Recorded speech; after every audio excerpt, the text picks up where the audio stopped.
Game of the night, Joel Embiid and the Sixers hosting the Nets. Philly playing without Ben Simmons and playing terribly early. They're down by 16 points in the second quarter. And listen to the home fans in Philly.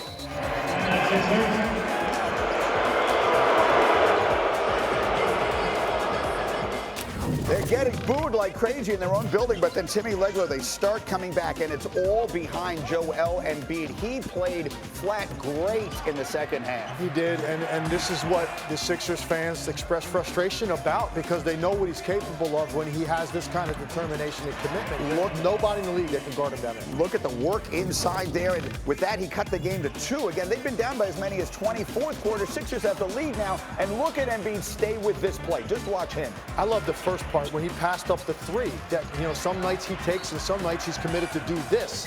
Gets on the floor, gets back up, multiple efforts, all dedicated to getting to the paint, getting to the foul line, controlling the game. And this is what's so special about the guy. He shouldn't be able to do that at his size, Greeny.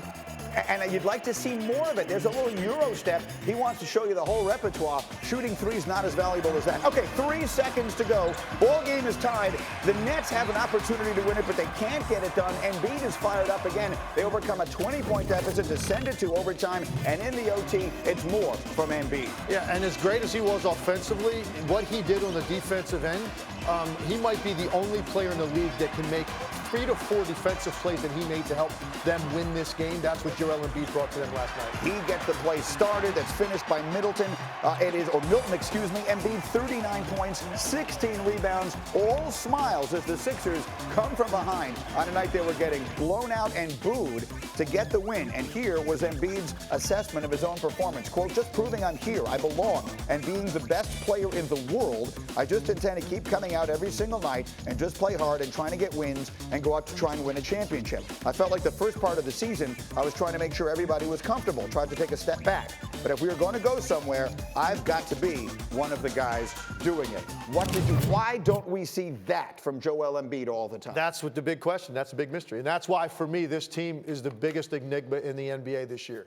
I don't think I've ever said it about a team before. In 19 years of covering the NBA, I've never said that a team's floor is a first-round elimination and their ceiling is win an NBA championship. That is what I feel about the 76ers. And I said yesterday, if they started a series right now, I think they could get knocked out in the first round, even by a team like Miami. It doesn't have to be one of the juggernauts like Toronto, Milwaukee, or Boston.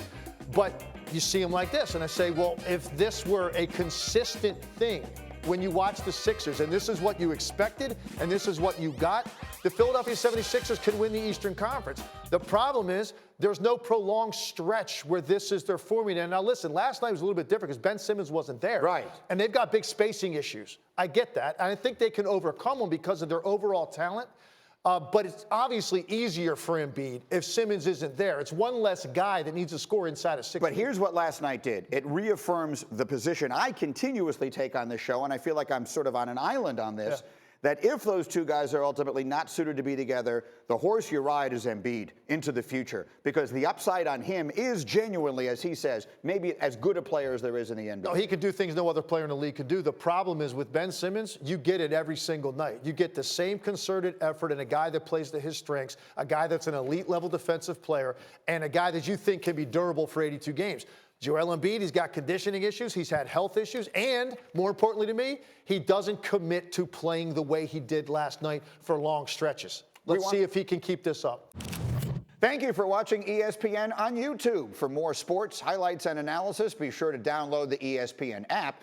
And for live streaming sports and premium content, subscribe to ESPN+.